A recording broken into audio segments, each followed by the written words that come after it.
Good morning बच्चों, good morning. आज हम करेंगे इलेक्ट्रोमैग्नेटिक इंडक्शन का लेक्चर नंबर 6। ओके।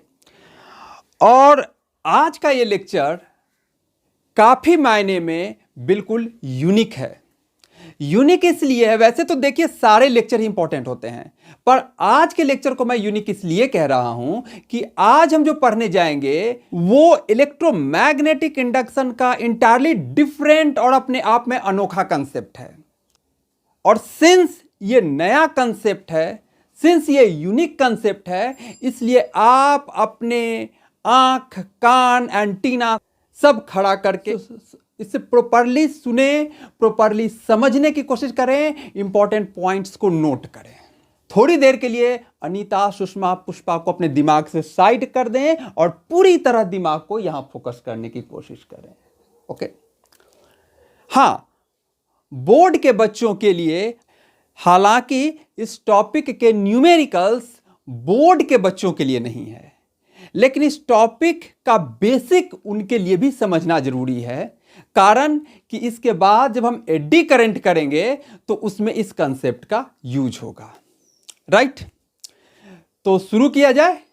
ओके। कहानी को हम वहीं से स्टार्ट करेंगे जहां से ये चैप्टर स्टार्ट हुआ था, फैराडे लॉ से। फैराडे ने क्या कहा कि जब भी किसी क्लोज्ड कंडक्टिंग लूप से फ्लक्स चेंज होगा तो उसमें ईएमएफ डेवलप होगा। उन्होंने कारण नहीं बताया कि क्यों होगा, हां यह बताया कि ईएमएफ डेवलप हो जाएगा। राइट? जब कोई मैग्नेट किसी लूप की तरफ आएगा या लूप मैग्नेट की तरफ जाएगा, कुछ भी हो, कोई भी वजह हो, अगर फ्लक्स चेंज हो रहा है कंडक्टिंग लूप से तो उसमें ईएमएफ डेवलप हो जाएगा, उसमें करंट इंड्यूस हो जाएगा। यह बात उन्होंने बता दी। राइट? उस पर हमने बहुत सारे न्यूमेरिकल्स भी लगाए। अब हम उन कारणों में जाने की कोशिश कर रहे हैं।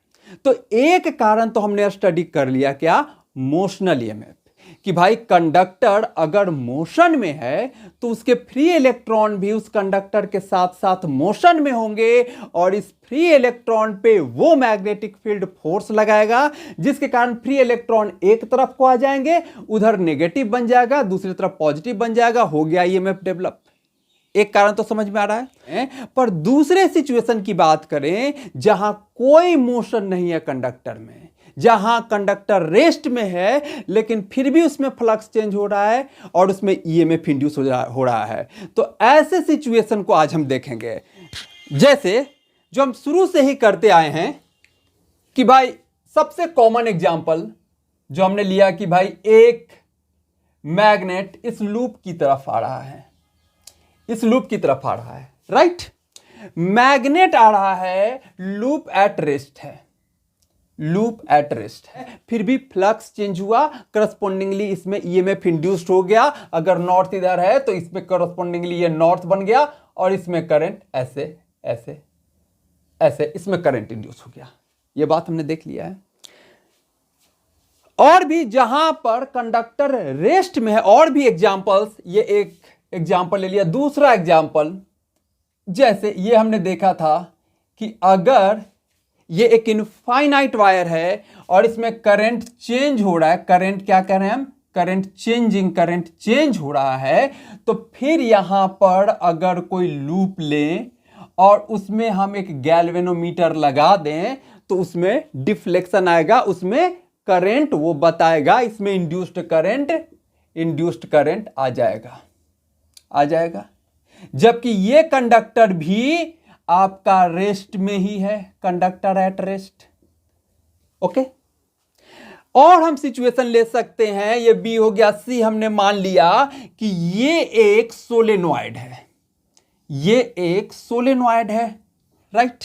यहां से करंट आई गया, यहां से करंट आई आ गया। हम जो करंट भेजें वो time varying current, changing current, सीधा सीधी हम लिख रहे हैं यहां चेंजिंग करंट, वेरिंग करंट। एक दूसरा लूप मैंने ले लिया यहां पे, कुछ इस तरह का, ये लूप ले लिया। ओके। वंस अगेन अगर मैंने इसमें गैल्वेनोमीटर लगा दिया तो इसका करंट इसका करंट चेंज हो रहा है, किसका? सिंस सोलेनॉइड का ये करंट चेंज हो रहा है तो करस्पॉन्डिंग मैग्नेटिक फील्ड चेंज हो रहा है, जिसके कारण फ्लक्स चेंज हो रहा है, और फिर इसमें इस गैल्वेनोमीटर में डिफ्लेक्शन आएगी, फिर यहां इसमें दूसरे वाले में इंड्यूस्ड करंट हो गया। ये कंडक्टर भी एट रेस्ट है, यहां भी कोई मोशन नहीं है। इन तीनों केसेस में देखें, ये कंडक्टर हो या ये कंडक्टर हो या ये कंडक्टर हो, सारे के सारे रेस्ट में हैं, कोई मोशन में नहीं है, फिर भी सब में ईएमएफ इंड्यूस हो रहा है क्योंकि सब में फ्लक्स चेंज हो रहा है।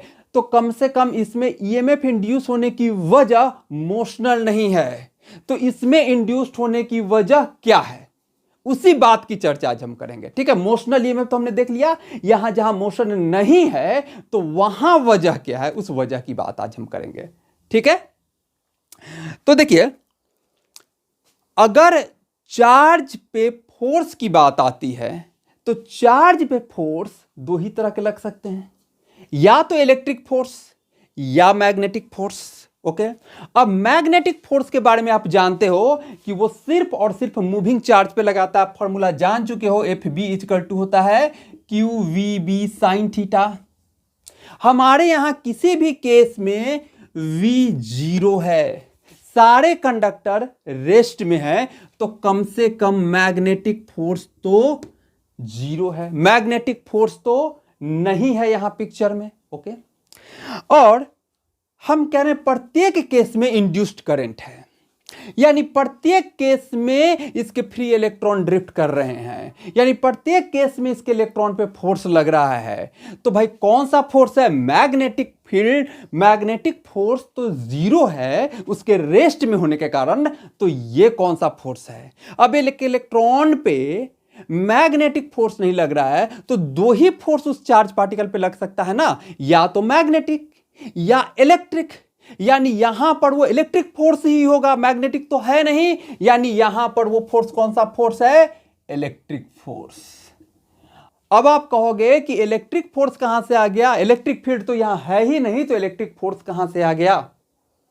यहां तो मैग्नेटिक फील्ड है, मैग्नेटिक फील्ड है करंट के कारण, इलेक्ट्रिक फील्ड तो है नहीं, तो इलेक्ट्रिक फोर्स कहां से आ गया? तो इलेक्ट्रिक फोर्स पैदा हो गया किसकी वजह से? वैरिंग मैग्नेटिक फील्ड की वजह से। देखो, जब ये मैग्नेट इधर की तरफ आ रहा है तो इस पॉइंट पे मैग्नेटिक फील्ड बढ़ता जा रहा है, यानी मैग्नेटिक फील्ड इस लूप के पॉइंट पे चेंज हो रहा है समय के साथ। यहां भी ये करंट चेंज हो रहा है तो कॉरस्पॉन्डिंग मैग्नेटिक फील्ड समय के साथ चेंज हो रहा है, यहां भी वही कहानी। इन तीनों में कहानी क्या है? सब में क्या है? Varying magnetic field, varying magnetic field, varying magnetic field. Okay, उस वैरिंग मैग्नेटिक फील्ड ने इलेक्ट्रिक फील्ड को पैदा कर दिया। इलेक्ट्रिक फील्ड ये नए तरह का एक पैदा हो गया जो किसी चार्ज की वजह से नहीं है, वैरिंग मैग्नेटिक फील्ड की वजह से है। और वो इलेक्ट्रिक फील्ड इन सभी केसेस में उन कंडक्टर के इलेक्ट्रॉन्स पे फोर्स लगा रहा है, उन्हें ड्रिफ्ट करवा रहा है, उसमें इंड्यूस्ड करंट पैदा कर रहा है। ठीक है, तो ये इलेक्ट्रिक फील्ड को हम क्या नाम देंगे? सिंस ये वैरिंग मैग्नेटिक फील्ड के कारण इंड्यूस हुआ है तो इस इलेक्ट्रिक फील्ड का नाम पड़ेगा इंड्यूस्ड इलेक्ट्रिक फील्ड। तो आज का हमारा टॉपिक क्या है? Induced electric field. बात समझ में आई? चलिए लिखा जाए, मिटा रहा हूं। चलिए टॉपिक लिखा जाए क्या? इंड्यूस्ड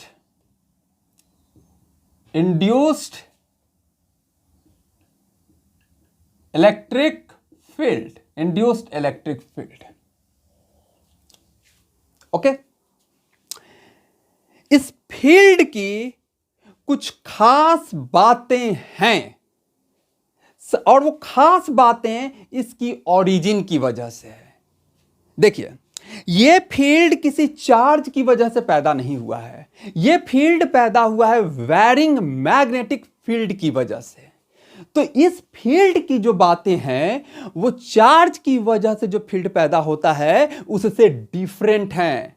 ये उस फील्ड से कई मायने में अलग है। तो इस फील्ड की प्रॉपर्टी को जरा हम एक एक करके देखें तो हमें बात समझ में आएगी। एक एक पॉइंट्स को देखें, उस पॉइंट्स को अच्छे से समझिए और नोट करते जाइएगा। पहला,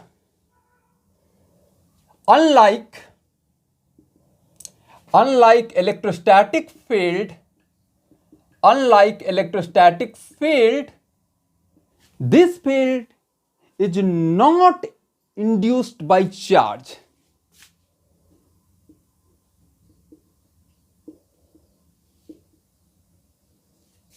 This field is not due to charge.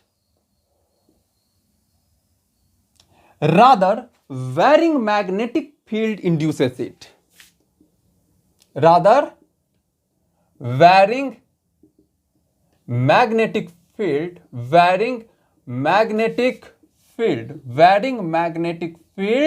induces it.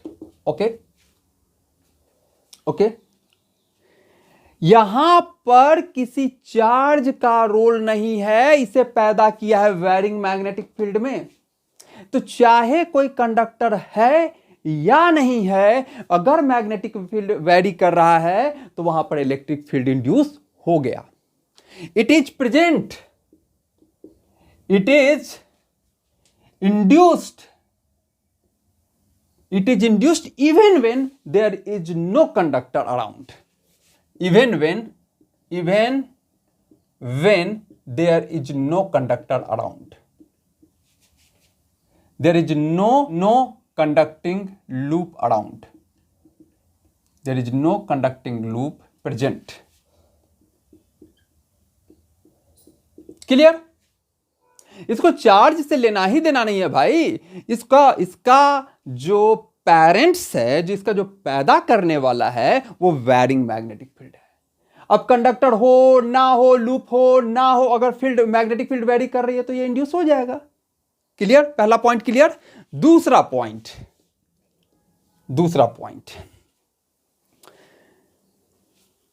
इस फील्ड के जो फील्ड लाइंस हैं वो क्लोज्ड कर्व हैं। कभी भी electrostatic field lines closed curve नहीं होते थे, पर इस फील्ड के, इस इलेक्ट्रिकल फील्ड के जो मैग्नेटिक फील्ड के चेंज होने से पैदा हुआ है, इसके फील्ड लाइंस क्लोज्ड कर्व्स हैं। फील्ड लाइंस ऑफ इंड्यूस्ड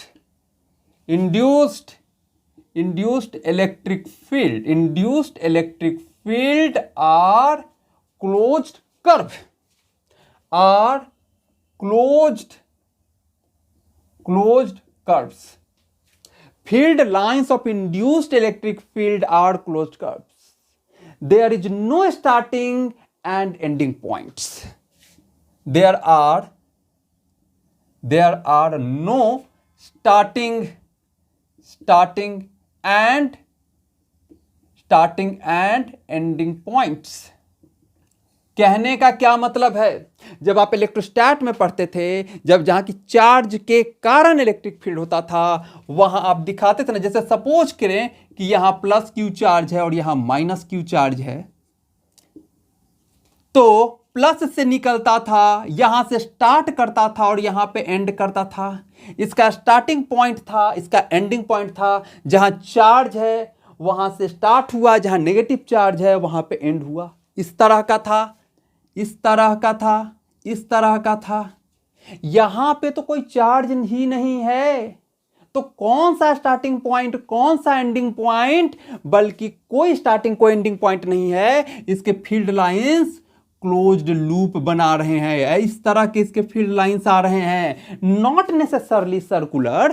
किसी भी तरह का मान लो ऐसा ही हम कह दें, पर वो फील्ड लाइंस क्या कह रहे हैं? क्लोज्ड लूप बना रहे हैं। ठीक है? क्लोज्ड लूप, कहीं भी कोई स्टार्टिंग और कोई एंडिंग नहीं, यहां के जैसा नहीं कि यहां से स्टार्ट यहां खत्म, कहीं भी एकदम क्लोज्ड लूप है। कोई ना और ना छोर, ना स्टार्टिंग पॉइंट ना एंडिंग पॉइंट। Okay, clear? ये पॉइंट क्लियर है। तो इससे यहां पर इस पॉइंट से एक और बात निकल करके आएगी क्या, कि सिंस इसके फील्ड लाइंस क्लोज्ड कर्व हैं, तो work done by this field force in a closed loop is not zero.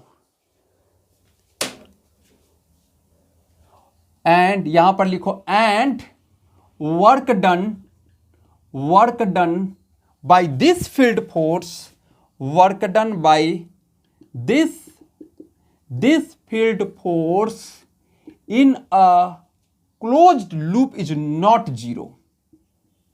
Closed loop, इसको अभी क्लियर करता हूं, closed loop is not zero. देखो, आप किसी भी दूसरे फील्ड से कंपेयर करो, जैसे ग्रेविटेशनल फील्ड, यहां पर ग्रेविटेशनल फील्ड है, ओके। अब अगर मैं इस पॉइंट ए से एक बॉल को लूं और यहां तक फेंकूं, ऐसे गया और फिर ऐसे आ गया, क्लोज्ड लूप की बात कर रहे हैं, जाना और फिर आना। तो ए से बी तक जाते हुए अगर ये बॉल का मास m था, तो उस पर ग्रेविटेशनल फील्ड वाला फोर्स mg नीचे लग रहा था। तो इस फोर्स ने वर्क किया कितना जाते वक्त और कितना किया आते वक्त, जरा ये देखें, ओके। ग्रेविटेशनल फील्ड तो हमारा परिचित है ना जी, ग्रेविटेशनल फील्ड से हम कंपेयर करके देख लेते हैं। तो ए से बी तक में इस ग्रेविटेशनल फोर्स ने कितना वर्क किया, mg नीचे, डिस्प्लेसमेंट h ऊपर, ओके। मान लेते हैं कि ये यहां से यहां तक h है, तो mg नीचे, डिस्प्लेसमेंट ऊपर, वर्क नेगेटिव, इस ग्रेविटेशनल फोर्स ने नेगेटिव वर्क किया mgh a से b तक जाने में। और लूप पूरा करना है, अब मैं b से a आ जाऊं फिर, तो इस बार mg भी नीचे और h भी नीचे b से आने में, यानी वर्क पॉजिटिव, डिस्प्लेसमेंट और फोर्स एक ही डायरेक्शन में लौटते हुए तो पॉजिटिव। तो जरा टोटल लूप में कितना वर्क हुआ, मतलब ए से बी और फिर ए, लूप बन गया ए से बी और फिर ए, तो वर्क टोटल हो गया minus mgh plus mgh is equal to zero, is equal to zero. कभी भी आपने जो भी फील्ड पढ़ा, इलेक्ट्रोस्टैटिक फील्ड या फिर ग्रेविटेशनल फील्ड, उसमें यही कहानी आती थी कि एक राउंड ट्रिप में, एक क्लोज्ड लूप में उनका नेटवर्क जीरो होता था। लेकिन यहां वो जीरो नहीं है। यहां देखिए कहानी क्या है, फील्ड खुद क्लोज्ड कर्व है, फील्ड खुद क्लोज्ड कर्व है। अगर मैं एक सिमेट्रिकल पिक्चर मान लो सर्कल का ही ले लूं, ये है इलेक्ट्रिक फील्ड, ऐसे ऐसे, ये है इलेक्ट्रिक फील्ड, ओके ओके।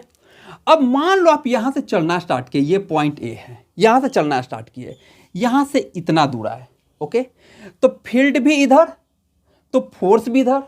एक चार्ज क्यू को मैं मूव करा के ए से फिर ए पे ही ला रहा हूं, तो देखो टेंजेंशियल, फील्ड भी आपका टेंजेंशियल और मूवमेंट भी टेंजेंशियल हर जगह। मान लो कि ये dl1 मैं कह दूं, तो यहां पर अगर ये क्यू चार्ज था तो फोर्स भी इधर ही लगेगा, क्यू इंटू ई, और डिस्प्लेसमेंट भी इधर। किसी भी एलिमेंट में तो वही कहानी हो रही है ना, यहां पर क्यू ई इधर और डिस्प्लेसमेंट इधर, यहां पर भी क्यू इधर, फोर्स मतलब इधर, क्यू ई इधर, यहां पर भी, और फिर से डिस्प्लेसमेंट भी इधर, यहां पर भी वही बात, यहां पर भी वही बात, यहां पर भी वही बात, यहां पर भी वही बात। तो नेगेटिव कहीं हुआ कहां, सब जगह तो पॉजिटिव हुआ, सब जगह तो फील्ड जैसे जैसे था वैसे ही डिस्प्लेसमेंट भी हो रहा है, यानी इस पूरे में पॉजिटिव वर्क डन हो गया, यानी नेट वर्क डन इस क्लोज्ड लूप में जीरो नहीं हुआ। तो यहां पर आप कहोगे कि वर्क डन, उसके द्वारा net work done W net इन क्लोज्ड लूप जीरो नहीं हुआ। तो ये फोर्स कई मायने में हमारे उस इलेक्ट्रोस्टैटिक फोर्स से अलग हटके है। इसकी प्रॉपर्टी को हम अच्छे से समझें, और सबका ओरिजिन में बात अगर हम जाने और सबका जो कारण जानना चाहें इन सबका, क्या इसका ओरिजिन है मैग्नेटिक फील्ड का चेंज होना। और आप जानते हो कि magnetic field itself closed loops होता है, magnetic field lines close loops होता है। तो उसी के चेंजिंग से ये बना है। तो कहीं इसका पेरेंट्स वो मैग्नेटिक फील्ड का चेंज होना है, तो कहीं ना कहीं ये सन अपने पेरेंट्स की प्रॉपर्टी को ले रहा है कि वहां भी क्लोज लूप से बनते थे, तो यहां भी क्लोज लूप से हैं।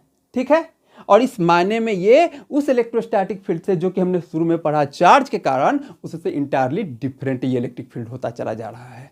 राइट, चलिए, तो इसके 2 पॉइंट हमने कर लिया। क्या? There are no starting and ending point and work done by this field force in a close loop is not zero. Okay, एक बात बताइए, अगर जो आपने 11th में पढ़ा वर्क पावर एनर्जी चैप्टर, उसमें कंजर्वेटिव और नॉन कंजर्वेटिव फील्ड की बात आई थी, कंजर्वेटिव और नॉन कंजर्वेटिव फोर्स की बात आई थी। तो उसके डेफिनेशन में कहा गया था कि अगर एक क्लोज्ड लूप में work done by the force zero हो, तब वो फोर्स कंजर्वेटिव फोर्स कहलाएगा, तब वो फील्ड कंजर्वेटिव फील्ड कहलाएगा। वो बात तो यहां आई नहीं, यहां तो वर्क डन जीरो हुआ नहीं, तो ये फील्ड कौन सा होगा? Non conservative. लिखे अगला पॉइंट। ओके, तो अगला पॉइंट हम लिखेंगे इसका, induced electric field is non conservative. Induced electric field is क्या? Non conservative.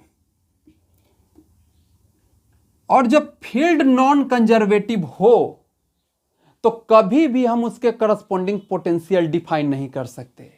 याद कीजिए, पोटेंशियल आता है पोटेंशियल डिफरेंस से, और पोटेंशियल डिफरेंस डिफाइंड है corresponding to work done by conservative field force. ये फील्ड ही कंजर्वेटिव नहीं है, तो यहां हम इसके करस्पॉन्डिंग कोई पोटेंशियल हम डिफाइन नहीं कर सकते। हम सीधा सीधी कहेंगे induced electric field is non conservative, hence we can not define potential corresponding to this field. Hence we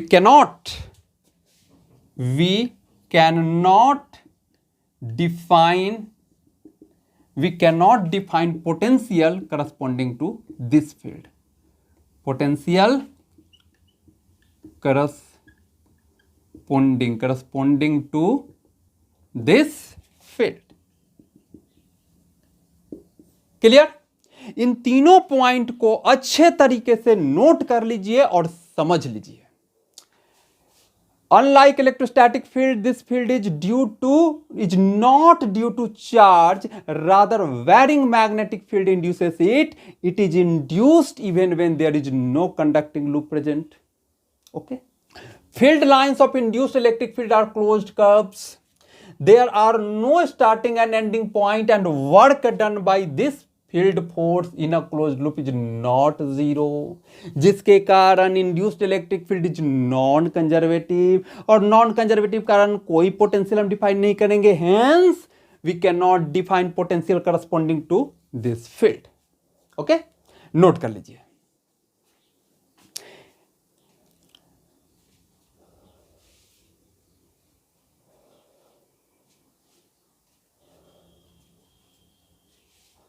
मिटाऊं? कुछ छूट जाए तो काइंडली पॉज करके आप उसे अच्छे तरीके से नोट कर लेना।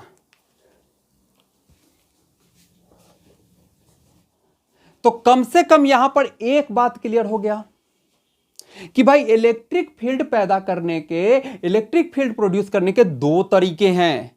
एक तो चार्ज के कारण, उसको हम इलेक्ट्रोस्टैटिक फील्ड नाम दे देंगे, और दूसरा मैग्नेटिक फील्ड को वेरी करवा दो, वेरिंग मैग्नेटिक फील्ड। ओके, चलिए अब हम देखेंगे कि इस इंड्यूस्ड इलेक्ट्रिक फील्ड का चेंज इन फ्लक्स से क्या रिलेशन है। फैराडे ने दिया कि भाई फ्लक्स चेंज होगा, उसमें ईएमएफ इंड्यूस हो जाएगा, इंड्यूस्ड करंट फ्लो करने लगेगा कंडक्टर में। लेकिन वहां पर वजह भी अब समझ में आ गई कि ऐसा क्यों हो रहा है, इंड्यूस्ड इलेक्ट्रिक फील्ड के कारण हो रहा है। तो इस इलेक्ट्रिक फील्ड की वैल्यू कितनी होगी, रिलेशन क्या होगा उसके साथ, उस रिलेशन से हम इसकी वैल्यू निकालेंगे। तो हम करते हैं relation between induced electric field and flux change. इसको दीजिए relation between induced electric field and flux change. Induced electric field and flux change.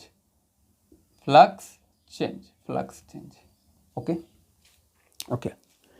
फिर हम एक लूप ही ले लें। इसके फील्ड लाइंस तो क्लोज्ड कर्व्स है ना, लो मैंने एक लूप ले लिया। ओके, अब हम क्या करेंगे, ये इस मैग्नेटिक फील्ड में है, ये लूप इस मैग्नेटिक फील्ड में ये लूप है, और ये मैग्नेटिक फील्ड यूनिफॉर्म नहीं है बल्कि चेंज कर रहा है। तो इस लूप से होकर के फ्लक्स चेंज कर रहा होगा।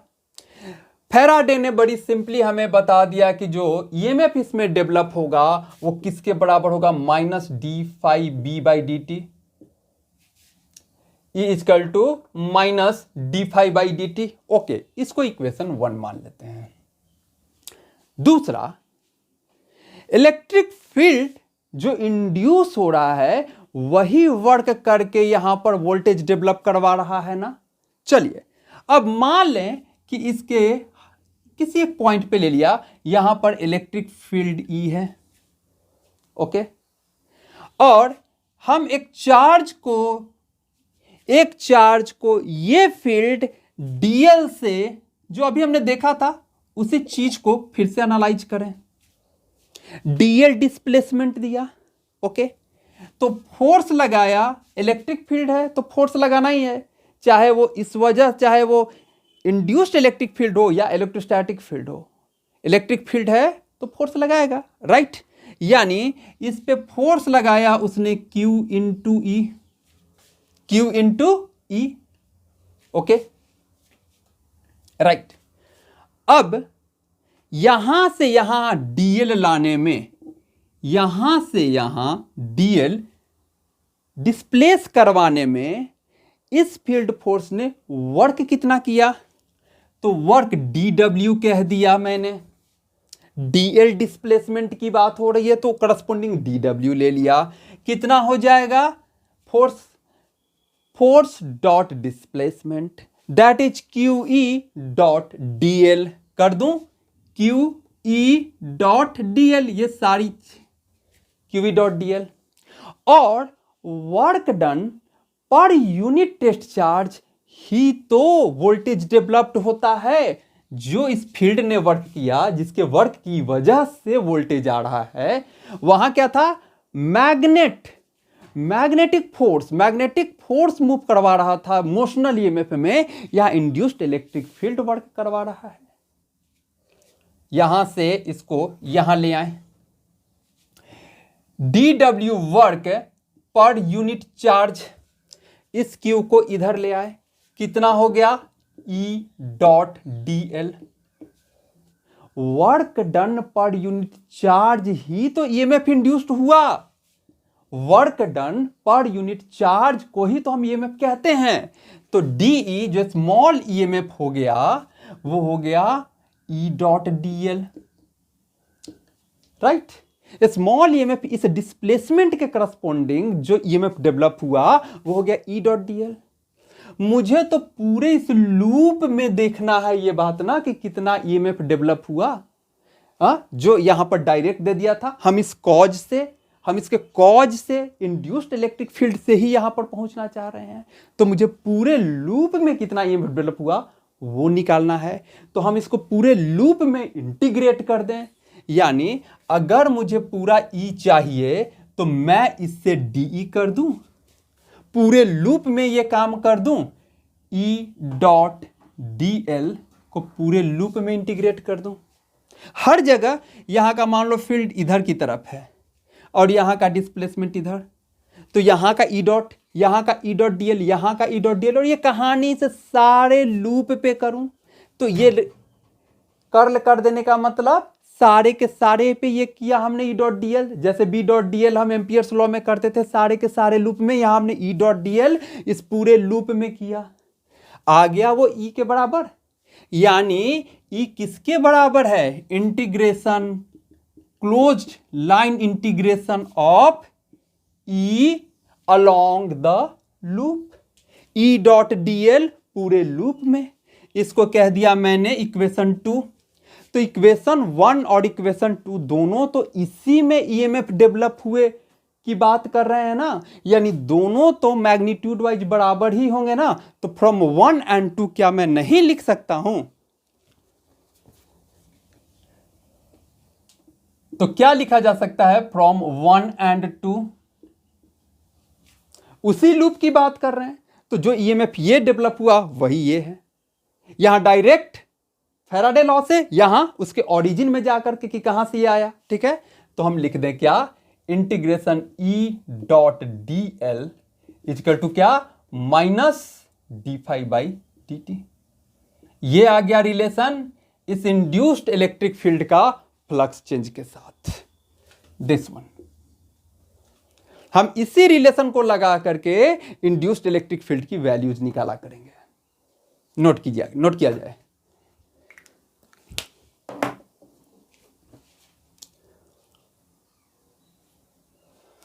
इस रिलेशन को साइड में लिख लूं, integration E dot D L is equal to minus D phi by D T.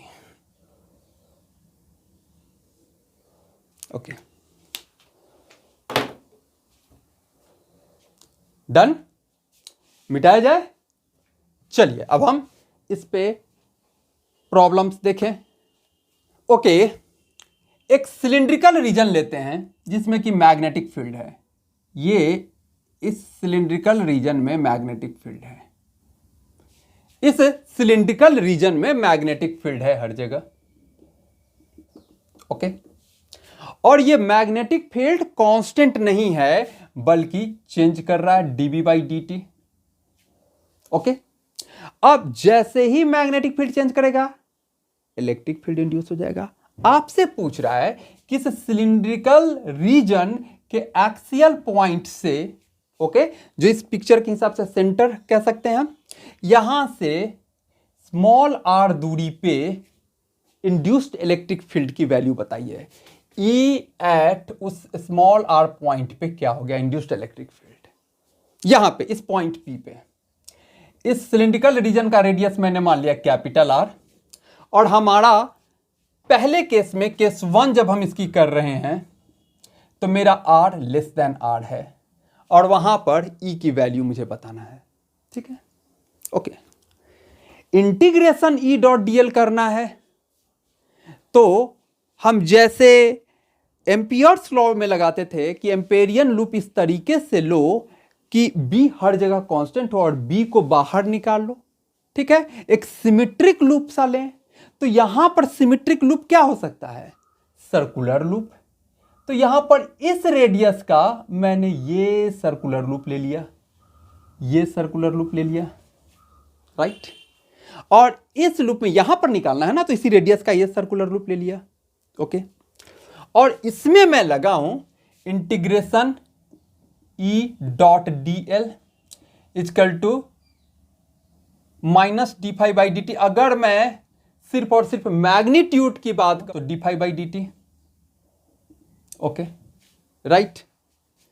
अब जरा देखिए आप, सिमिट्री से, इस केस में सिमिट्री से क्या हर जगह इलेक्ट्रिक फील्ड की वैल्यू सेम नहीं होगी? और वो इलेक्ट्रिक फील्ड की वैल्यू किधर होगी वो भी हम जज कर सकते हैं आराम से। जैसे अगर मैं कहूं कि ये DV by D T increase कर रहा है, एक पल को DV by D T increase कर रहा है, तो इंड्यूस्ड करंट इस तरह से होगा कि इस फील्ड को घटाए, क्योंकि ये फील्ड बढ़ रहा है।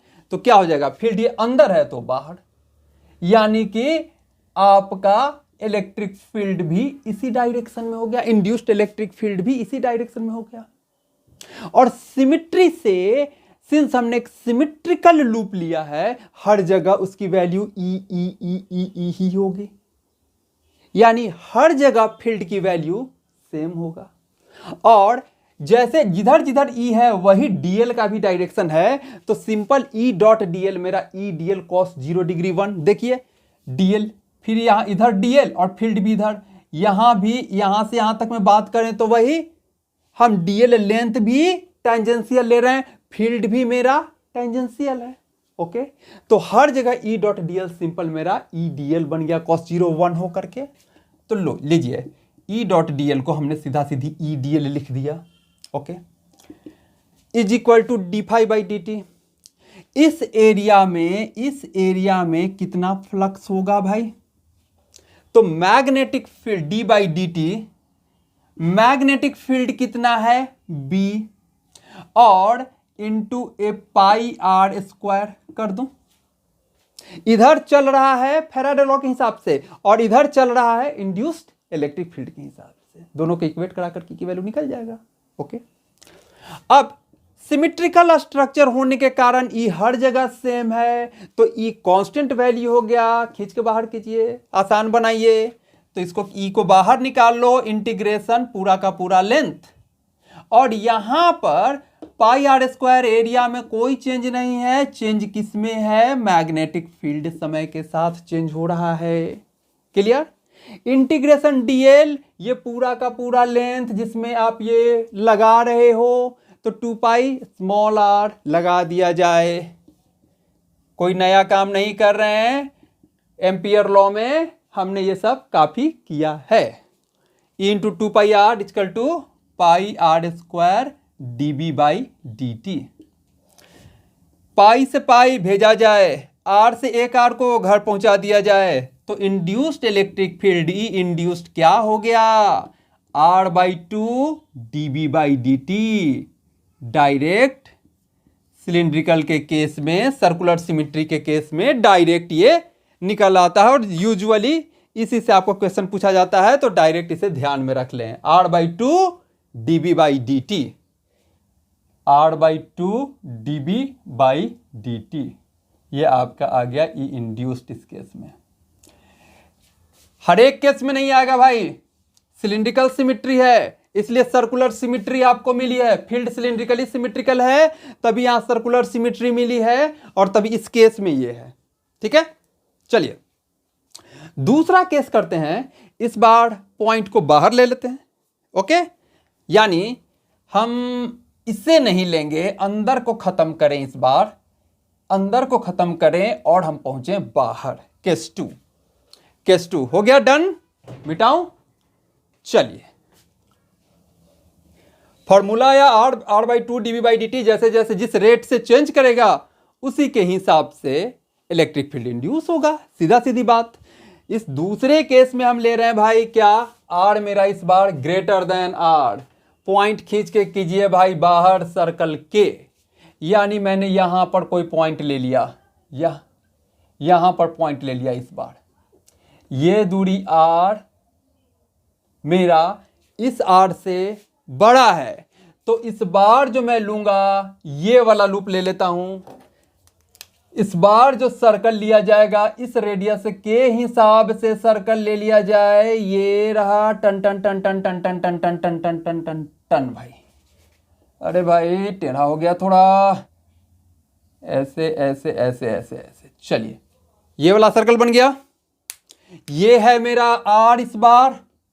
ओके, तो उस सर्कल में लगा देते हैं, कोई बात नहीं,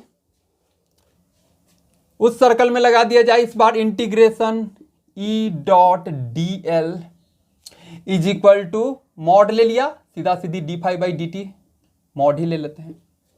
ओके, यानी कि D phi by D T, तो सीधा सीधे हम कह देंगे क्या? D by D T.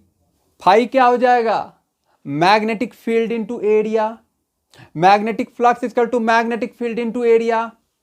पर कौन सा एरिया? जितना दूर में मैग्नेटिक फील्ड है वही फ्लक्स देगा ना। बाहर का ये वाला एरिया, ये वाला एरिया, ये वाला एरिया, यहां तो कोई फील्ड ही नहीं है, तो फ्लक्स कहां से आएगा?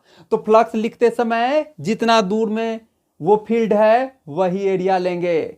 पाई कैपिटल आर स्क्वायर, भले ही पॉइंट आपने उसके बाहर लिया है लेकिन फील्ड नहीं है, तो फ्लक्स की काउंटिंग वहां नहीं होगी, फ्लक्स की काउंटिंग यहीं तक होगी। तो यहां पर कौन सा एरिया रखेंगे? पाई कैपिटल आर स्क्वायर, जहां तक वो फील्ड है। क्लियर? यहां पर ये चीज ध्यान दिया जाए। हालांकि मेरा इस बार का लूप ये है, तो डीएल में कौन सा आएगा, 2 पाई स्मॉल आर। लूप मेरा ये है, इस पे मैं लगा रहा हूं वो चीज, इंटीग्रेशन ई डॉट डीएल, तो वहीं के जैसा ई बाहर निकल जाएगा और integration DL is equal to pi capital R का स्क्वायर बाहर निकल गया, डीबी बाई डी टी। ये पॉइंट क्लियर हुआ कि नहीं? फिर से एक बार समझ लीजिए, आप पॉइंट कहीं भी लीजिए, कितना भी दूर पे लीजिए, फ्लक्स तो उतना ही दूर है ना जितना दूर फील्ड है, फ्लक्स तो उतना ही कंट्रीब्यूट हो पा रहा है जितना दूर फील्ड है। तो हमें इस आर से मतलब नहीं है, फ्लक्स जहां तक है वो वाला आर, पाई कैपिटल आर का स्क्वायर। ओके, लेकिन यहां तक जिस लूप में मैं लगा रहा हूं वो ये वाले लूप में मैं इंटीग्रेशन ई डॉट डीएल कर रहा हूं, क्योंकि मुझे यहां पर फील्ड चाहिए, तो इस लूप के हिसाब से 2 पाई स्मॉल आर करूंगा। क्लियर? तो चलिए, यहां पर ई इंटू 2 पाई इस साइड स्मॉल आर, जबकि यहां इस साइड कैपिटल आर, तो इस बार कटेगा नहीं पिछली बार की तरह, सिर्फ पाई जाएगा, बाकी सारा बच जाएगा, R square by twice small R और डीबी बाई डी टी। ये आ गया। ये ई इंड्यूस्ड इन पॉइंट पे था, ये ई इंड्यूस्ड इन पॉइंट पे था, और ई इंड्यूस्ड आउट पॉइंट पे क्या हो गया जी, R square by 2r, R square by 2r D B by D T, capital R square by 2 small R D B by D T. This small R is greater than capital R, point बाहर है। ठीक है, दोनों situation clear? चलिए, तब इसी पे हम एक न्यूमेरिकल भी देख लेते हैं। चलिए, ओके, मिटाओ। तो इस सिलिंड्रिकल सिमिट्री के केस में जरा देखिए कि इंड्यूस्ड इलेक्ट्रिक फील्ड का ग्राफ कैसा आएगा। इधर मैंने आर ले लिया, इधर ई इंड्यूस्ड ले लिया, तो पहले ये प्रोपोर्शनल टू आर है, कब? जब आर लेस देन आर, और उसके बाद में इस आर के इन्वर्सली प्रोपोर्शनल है, कब? जब आर ग्रेटर देन आर। कुछ ऐसा ही सिचुएशन वहां आता था जब आप एक यूनिफॉर्म क्रॉस सेक्शन वायर, जिसमें एक वायर जिसके कि यूनिफॉर्म क्रॉस सेक्शन में करंट होता था, उसके कारण मैग्नेटिक फील्ड अंदर के पॉइंट पे और बाहर के पॉइंट पे एम्पीरियन लॉ लगा के लगाते थे, तो ऐसा ही आता था कि उस क्रॉस सेक्शन से अंदर मैग्नेटिक फील्ड आर के प्रोपोर्शनल होता था, और उस क्रॉस सेक्शन के बाहर आर के इन्वर्सली प्रोपोर्शनल होता था। यहां भी वही कहानी है।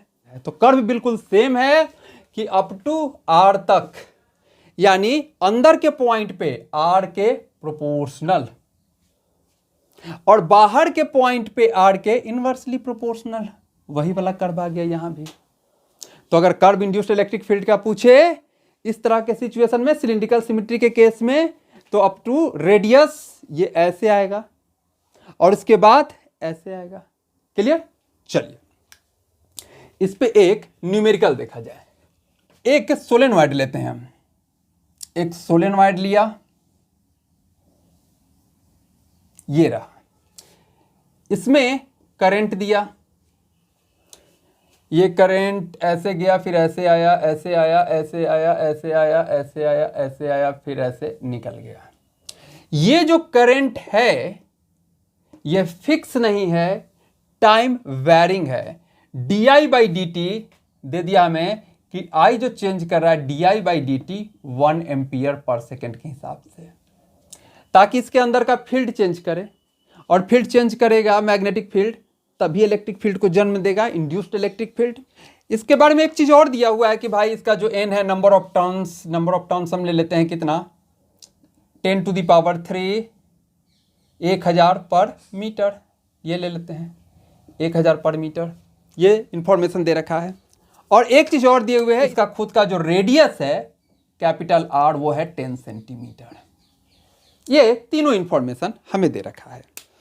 अब क्वेश्चन क्या पूछ रहा है कि 10 सेंटीमीटर तो यहां से यहां इसका रेडियस है, आप यहां से यहां 5 सेंटीमीटर पॉइंट पे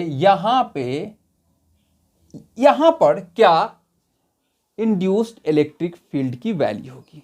ठीक है, करंट आप वैरी करवा रहे हो, मैग्नेटिक फील्ड वैरी करेगा, इलेक्ट्रिक फील्ड इंड्यूस करेगा। तो कह रहा है इस पॉइंट पे, इसके एक्सिस से 5 सेंटीमीटर की दूरी पे, आर इक्वल टू कह रहा है कि 5 सेंटीमीटर पे इस पॉइंट पी पे E induced equal to what, E induced की वैल्यू क्या है। क्लियर? यहां से देखिए, क्या ये इसी सिलेंडर की तरह सिचुएशन नहीं है? जब हम सोलेनॉइड को ऐसे देखेंगे तो ये क्या, ये जो सिलेंडर है ये इसी सिलेंडर की तरह नहीं है। सोलेनॉइड के अंदर magnetic field cylindrical magnetic field ही है ना, राइट? और सिलिंड्रिकल केस में हम डायरेक्ट अंदर के पॉइंट पे डायरेक्ट ये फॉर्मूला निकाल के बैठे हुए हैं, क्या, R/2 dB/dt। ओके, तो डायरेक्ट हम यहां पर क्यों ना लगा दें भाई कि E induced is equal to R/2 dB/dt। ये क्लियर हो रहा है ना? इसको मैं ऐसे करके देख रहा हूं तो फील्ड ऐसे है, ऐसे इस सिलिंड्रिकल रीजन में फील्ड ऐसे, मतलब बाहर से फील्ड लाइन ऐसे ऐसे अंदर घुसता हुआ। ओके, तो फिर इसको अगर मैं साइड से देखूं तो मैग्नेटिक फील्ड लाइन देखिए इधर की तरफ, तो साइड से ऐसे देखूं तो इस सिलेंडर में ऐसे ऐसे जाता हुआ, ऐसे ऐसे जाता हुआ। तो इसी को साइड वाले व्यू को मैं ऐसे कर दूं तो क्या ऐसा नहीं हो गया? साइड में जो ये सर्कल मुझे दिख रहा है, पहला सर्कल जहां से फील्ड लाइंस ऐसे ऐसे ऐसे ऐसे अंदर जा रहे हैं, तो उसको मैं इस व्यू में ऐसे सेक्शन व्यू में देखूं तो ऐसा ही नहीं दिखेगा। यानी ये केस और ये केस दोनों सिलिंड्रिकल मैग्नेटिक फील्ड का केस है। तो डायरेक्ट ये फॉर्मूला मैंने लगा दिया। Okay, R/2 dB/dt। Okay, R कितना है मेरा, 5 सेंटीमीटर। इस केस में B क्या है, μ0 Ni, वो रख लेते हैं। R/2 d/dt और B की वैल्यू रख दिया μ0 Ni। चेंज हो रहा है I, μ0 N को बाहर निकालिए, यानी हो गया R/2 into μ0 into N into di/dt। Clear? Value put किया जाए, 5 सेंटीमीटर पे पूछ रहा है तो रखा जाए 5 इंटू 10⁻⁻² बाई 2, μ0 कितना, 4π इंटू 10⁻⁻7, N कितना, 10⁻3, 1000 पर मीटर में, और di/dt कितना, 1 एम्पियर पर सेकेंड।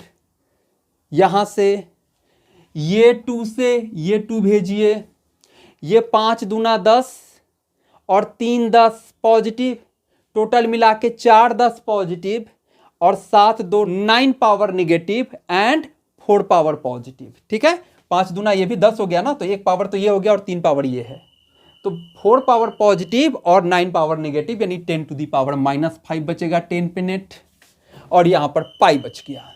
तो आंसर आ गया पाई इंटू 10⁻⁵ क्या था, इंड्यूस्ड इलेक्ट्रिक फील्ड यानी वोल्ट पर मीटर, इतना ईएमएफ इंड्यूस होगा इस पॉइंट पे, इस वेरिंग मैग्नेटिक फील्ड की वजह से। इस बार अब दूसरा केस ले लेते हैं, पॉइंट बाहर ले लेते हैं। जैसे ये 10 सेंटीमीटर का है ना, इस बार हम 15 सेंटीमीटर पे पॉइंट ले लेते हैं, तब देखते हैं क्या होता है। उसके लिए भी हमारे पास, बाहर के लिए भी हमारे पास फॉर्मूला अवेलेबल है। ठीक है, चलिए इस बार R5 नहीं, हम सोलेनॉइड से बाहर चले जा रहे हैं 15 सेंटीमीटर। सोलेनॉइड का रेडियस है 10 सेंटीमीटर। ठीक है, तो फिर हमारे पास फॉर्मूला अवेलेबल है। ई इंड्यूस्ड क्या हो जाएगा इस बार, कैपिटल R का square by 2R dB/dt। Okay okay, तो एक काम करते हैं, इसको थोड़ा सा अरेंज कर लेते हैं, कैलकुलेशन में आसानी होगा। इसको मैं R/2 एक साथ रखूं और एक R को R/R कर दिया, और dB/dt यानी d/dt वही μ0 Ni। ओके, मेरा R that is radius of solenoid क्या है, दे रखा है 10 सेंटीमीटर, रख दिया जाए 10 इंटू 10⁻²/2, और ये है 10 सेंटीमीटर, पर पॉइंट हमने लिया है 15 सेंटीमीटर पे, यानी इस बार इससे बाहर चला गया। यहां पर ये सर्कल हम मान लें ऐसे ऐसे कुछ ऐसे, इस बार क्यू पॉइंट यहां पर निकालना है, राइट? ओके, तो R है मेरा 10 सेंटीमीटर सोलेनॉइड का रेडियस, और हमने जो पॉइंट लिया है वो कहां लिया है, 15 सेंटीमीटर पे। क्लियर? म्यू नॉट एन बाहर आ गया, 4 पाई इंटू 10⁻⁻7, एन मेरा 1000 टर्न्स पर मीटर है, ओके, और di/dt फिर 1, ओके। तो ये 10⁻⁻2 ये चलेगा ना, इसलिए मैंने इस रेशियो के फॉर्म में लिख दिया था। 5 दूना 10, 5 तिया 15, 2 से ये 2 गए, फिर वही कैलकुलेशन देखिए, 10⁻⁻7 और -2 9, और 3 और 1 4 पॉजिटिव, तो 10⁻⁻5 आ गया इधर। अब बचा 4π/3, यानी 4π/3 इंटू 10⁻⁻5 वोल्ट पर मीटर। पिछला केस में क्या आया था, पाई इंटू 10⁻⁻5, इस बार क्या आया 4π/3 इंटू 10⁻⁻5 वोल्ट पर मीटर। क्लियर? चलिए, बात क्लियर हो गया कि सिलिंड्रिकल सिमेट्री के केस में डायरेक्ट हमारे पास फॉर्मूला है, हम उसको लगा सकते हैं। मिटाऊं? चलिए मिटा रहा हूं। अब एक क्वेश्चन देखते हैं जिसमें फील्ड यूनिफॉर्मली नहीं चेंज कर रहा है और उसमें किसी टाइम में इंड्यूस्ड इलेक्ट्रिक फील्ड कैलकुलेट करने को पूछा गया है। जैसे सपोज कीजिए कि यहां पर एक मैग्नेटिक फील्ड है, ओके। इस फील्ड में हमने कोई एक लूप ले लिया, ये लूप ले लिया, इस लूप का एरिया ए मान लेते हैं। ये मैग्नेटिक फील्ड समय के हिसाब से वेरी कर रहा है t² - 4t से। अब मुझे पूछ रहा है क्वेश्चन कि at t = 2 second EMF induced is equal to what, इस समय में, राइट, ओके। यूनिफॉर्मली तो वेरी कर नहीं रहा है, तो देखें कि मैग्नेटिक फील्ड के वेरी करने की रेट क्या है, वो जरा देखें। क्या है ये 2t - 4, ओके। आपका dB/dt at t = 2 second, that is 2 × 2 - 4, that is 4 - 4 = 0।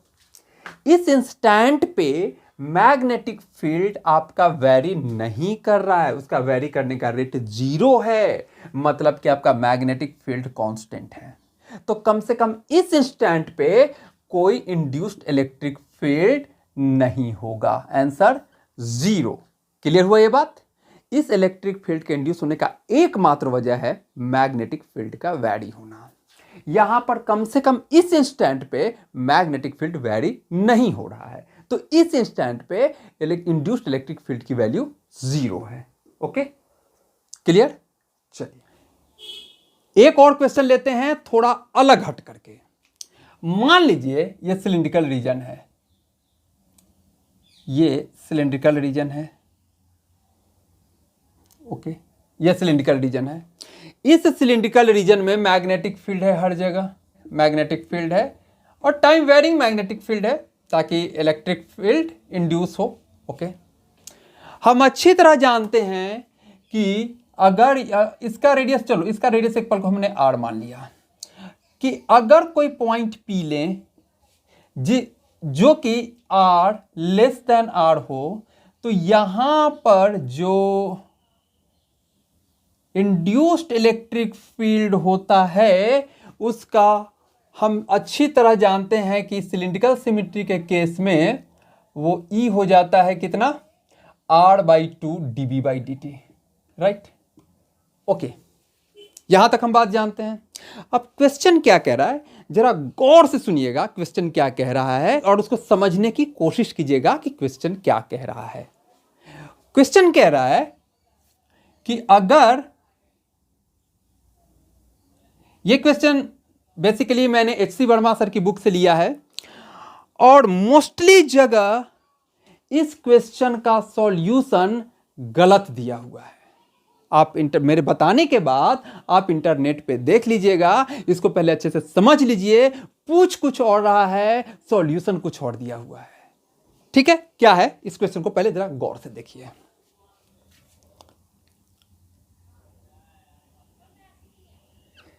कह रहा है कि एक स्क्वायर लेते हैं जो इस सर्कल को सर्कमस्क्राइब कर रहा है। ये हमने एक स्क्वायर ले लिया जो इस सर्कल को सर्कमस्क्राइब कर रहा है। टचिंग पॉइंट्स को मैंने कह दिया, चलो यहां पर Q लिख देता हूं, ये वाला रेडियस R था, इस पॉइंट को R लिख देता हूं, इस पॉइंट को S लिख देता हूं।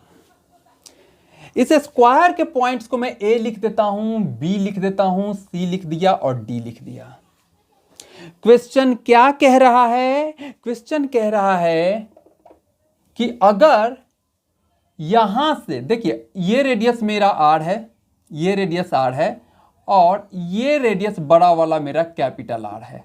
ओके, कह रहा है कि कोई दूसरा पॉइंट, जैसे यहां पर अगर मैं कोई पॉइंट ले लूं और इस पॉइंट को चलो मैंने नाम दे दिया M नाम दे दिया, इस पॉइंट को मैंने M नाम दे दिया, तो कह रहा है कि यहां पर जो इलेक्ट्रिक फील्ड होगा, यहां पर जो इलेक्ट्रिक फील्ड होगा, मान लेते हैं कि इलेक्ट्रिक फील्ड यहां पर ये है इलेक्ट्रिक फील्ड। इस इलेक्ट्रिक फील्ड का कह रहा है कि ये कंपोनेंट जो BA की तरफ है, इस इलेक्ट्रिक फील्ड का, इसको मैं E2 कह दे रहा हूं, और इस R पे जो इलेक्ट्रिक फील्ड निकाला है मैंने, इस अंदर वाले सर्कल पे जो इलेक्ट्रिक फील्ड निकाला है, मतलब P, Q, R, S, इन सब पॉइंट के करस्पॉन्डिंग जो फील्ड है उसको E1 कह दिया मैंने, स्मॉल r के हिसाब से। ओके, ये पॉइंट इस स्क्वायर पे एक जनरल पॉइंट है।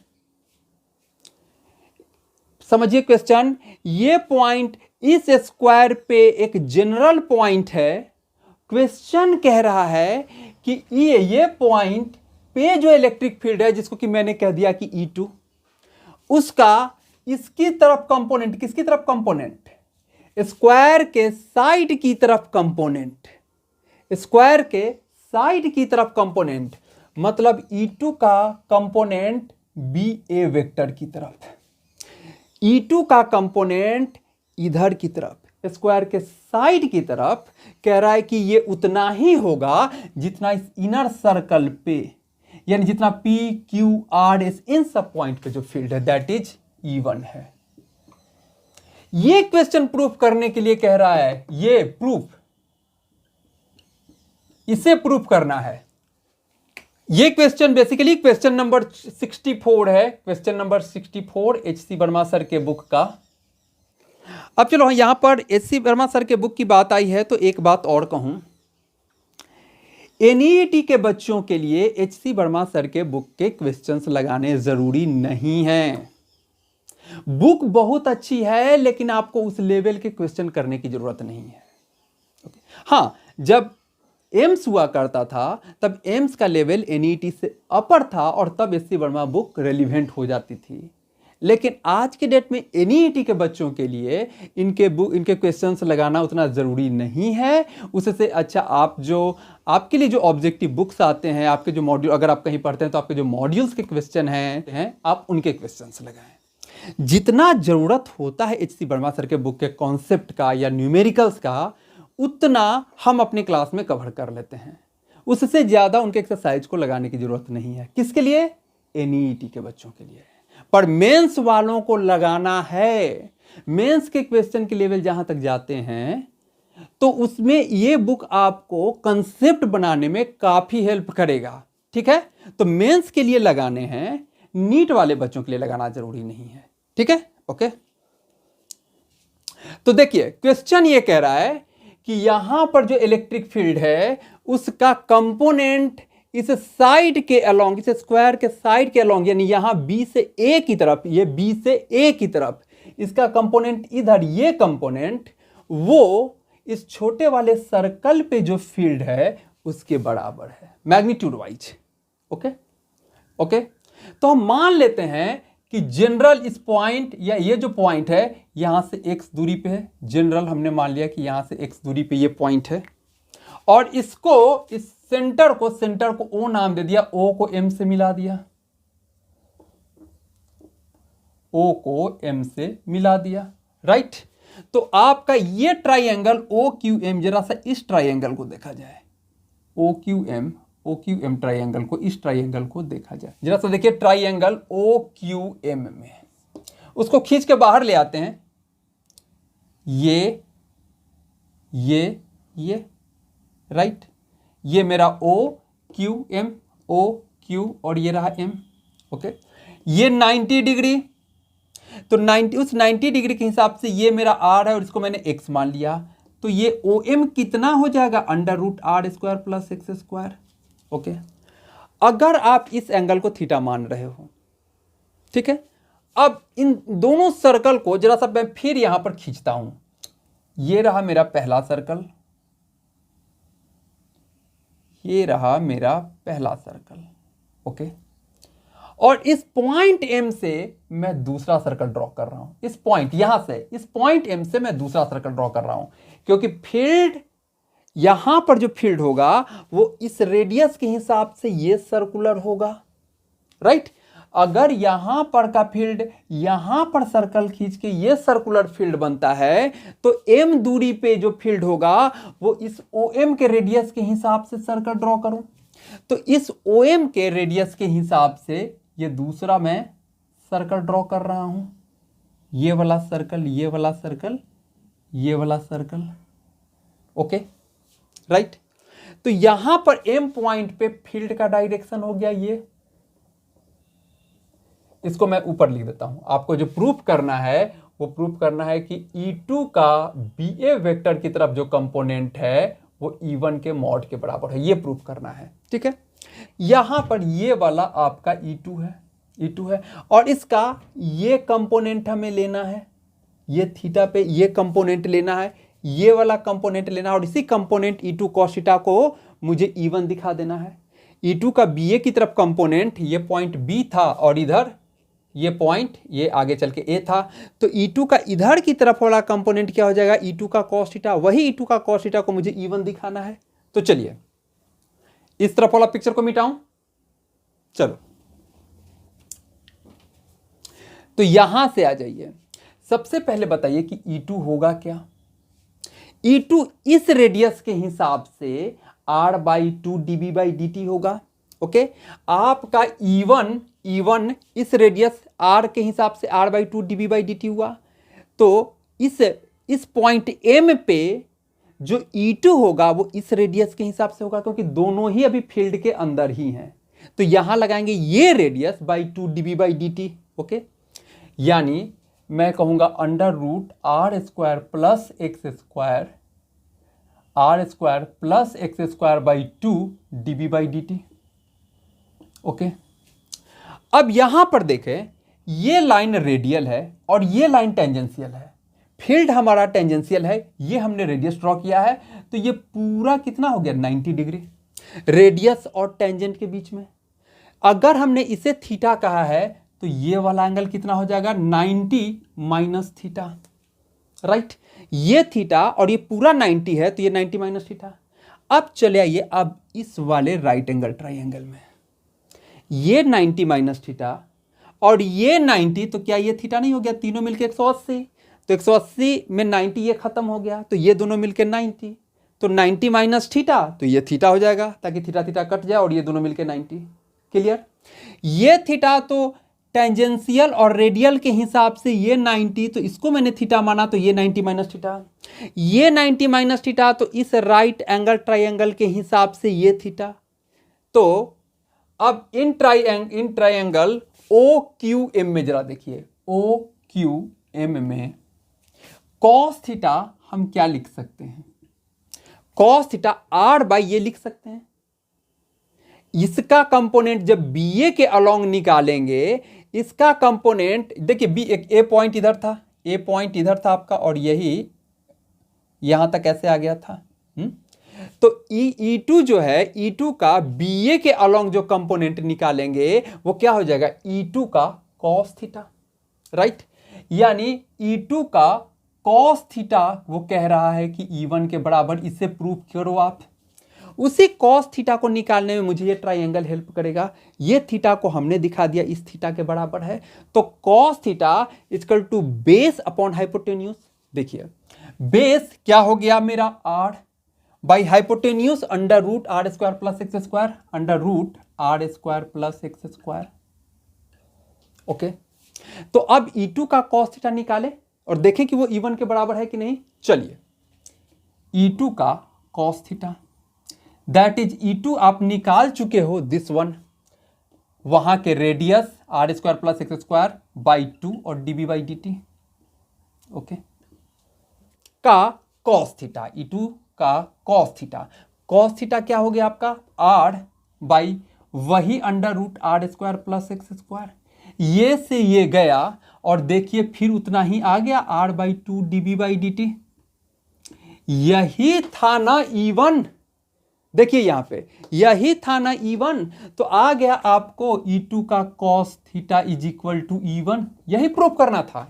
तो इस नए टॉपिक इंड्यूस्ड इलेक्ट्रिक फील्ड के बारे में हमने काफी कुछ समझा। इस बात को बिल्कुल दिमाग में गांठ बांध लीजिए कि कहीं भी मैग्नेटिक फील्ड वेरी करेगा तो ऑटोमेटिकली इलेक्ट्रिक फील्ड पैदा हो जाएगा, जिसको हमने इंड्यूस्ड इलेक्ट्रिक फील्ड कहा। उसके बारे में समझा, उसके पॉइंट्स को समझा, उस पर न्यूमेरिकल्स करे। तो इस क्लास को मैं यहीं पे खत्म करता हूं।